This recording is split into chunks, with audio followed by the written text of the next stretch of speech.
mudou de ideia aqui, a gente vai falar da China antes da Rússia. Cara... Beleza. Porque ela começa meio que antes e ela termina meio que antes também, né? Ela começa bem antes, pô. A China começa independente junto da eu tô até retardado, Mesopotâmia, sabe? Como país, né? Como império, teve várias coisas de dinastia. Eles têm uma dinastia mística deles lá, que eu até me esqueci o nome, se é Tang ou não.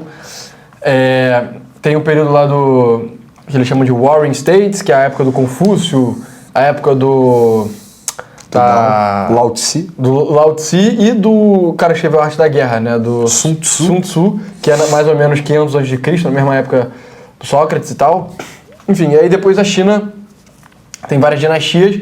E qual é a parada da China? Para você governar a China, você pode ser tanto um chinês nativo da etnia Han, ou de outras etnias lá do sul, Cantão, sei lá o quê, ou você pode ser um estrangeiro, mas a coisa importante cara, você tem que conseguir manter a estabilidade. E aí dizem que a pessoa que consegue manter a estabilidade é a pessoa que tem um mandado dos céus para governar, né? O Império Chinês é como se fosse uma instituição, assim.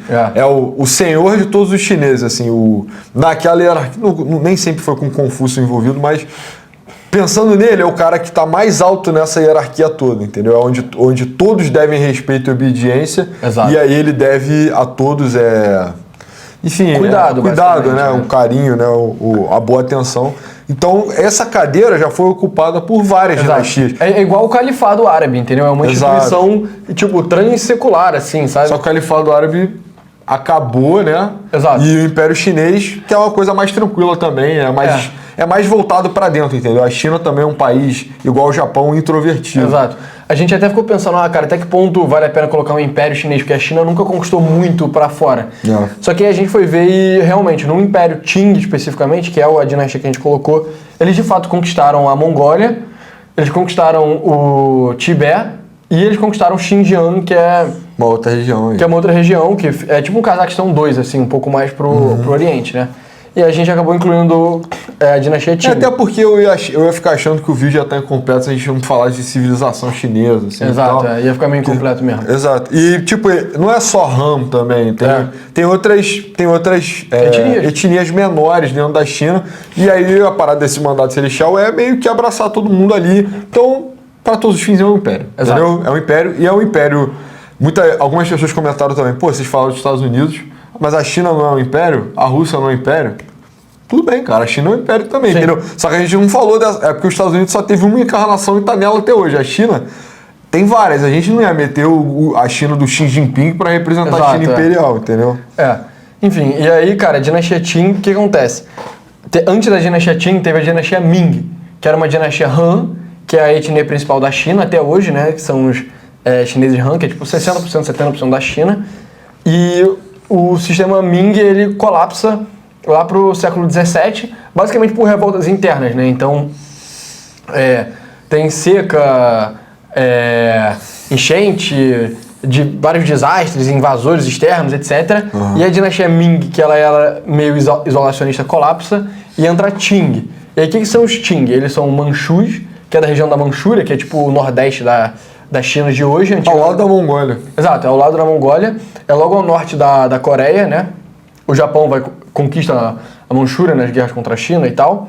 E esse povo, eles tinham uma estrutura tribal parecida com os nômades da steppe, só que eles eram um pouco mais sedentários, né? E aí tem um cara, que eu até botei a imagem dele no vídeo, eu me esqueci o nome dele agora, que ele unifica as tribos ali do norte da Coreia e começa a se declara independente do Ming, que era a dinastia anterior. Então isso é antes de começar propriamente a dinastia Qing. E aí o Ming, ele tá passando vários problemas, tá tendo revolta de camponeses, né? Então revolta do povão mesmo, né? Nem revoltas militares do exército. E aí os caras que são os governantes do Ming, os aristocratas, eles chegam pro Qing e falam, cara, tudo bem, você se declarou independente de nós, não tem problema, vem aqui e combate os camponeses que estão se revoltando, né? Aí o cara Qing fala, pô, beleza, tranquilo, pô, vou aí. Eles abrem a muralha da China, o Qing entra, ele derrota os camponeses revoltosos, mas ele resolve não voltar de volta para Manchúria. Ele fala, quer saber, dado que eu já tô aqui, né? Que tal eu só conquistar Pequim logo, e virar o novo imperador da China, né? Então, da mesma forma que a dinastia Yuan, que tinha sido criada pelo Kublai Khan, ela é substituída pela Ming, depois a Ming é substituída pela Qing. E o Manchu, ele é um povo externo, né? Então ele tem alguns costumes um pouco diferentes. A própria bandeira da China Qing... Não é tipicamente chinesa, né? Se fosse uma bandeira chinesa, ia ter um hierograma. Exato, ia ter um hieróglifo lá. Hieróglifo? Sei lá, ia ter aquele desenho. Ia ter um símbolo chinês, né? Do caralho, era o Egito. Pô, mas ia ter aquele símbolo no meio. Os manchus também são famosos. É porque a interação entre China e Estados Unidos é mais forte que China e Brasil, né? Sim. Mas lá nos Estados Unidos tem a fantasia típica, a fantasia estereotípica do chinês é um chinês manchu, que é com aquela trança, é aquele cabelo raspado aqui até a metade, aquela trança longa descendo. Exato. E a roupa de cetim, aquele longo assim, como se fosse um roupão grande, que isso não tem nada a ver com o chinês Han, entendeu? Isso é o chinês do Qing, que eram os caras que foram para os Estados Unidos quando foram, enfim, tava durante a dinastia Qing, né?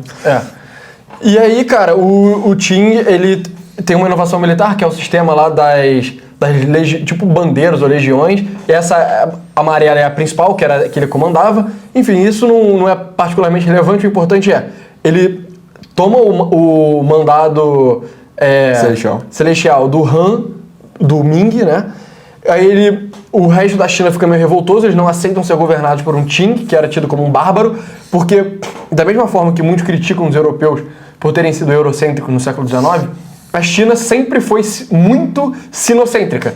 Eles sempre se viram como o país mais importante do mundo, como o único povo verdadeiramente civilizado, e eles não aceitaram ser dominados pelos manchus, entendeu? Que eram tipo os bárbaros, parecidos com os mongóis e tal. Os próprios caras da Coreia resolveram não pagar os tributos pros manchus, e os caras do Manchu só foram lá com o exército e falaram, pô, galera, pelo amor de Deus, vocês são a Coreia, entendeu? Vocês não são um país à altura da China, sabe? A Coreia é um país sinistro, tá? Mas, enfim. Eu dou dúvidas, tenho minhas dúvidas. Pô, tu não tá assistindo Dorama, não? Não. Mas o cinema coreano, eu gosto bastante do cinema coreano. Tu viu Parasita? Eu vi Parasita e tem aquela série também, mano. Eu gostei, enfim.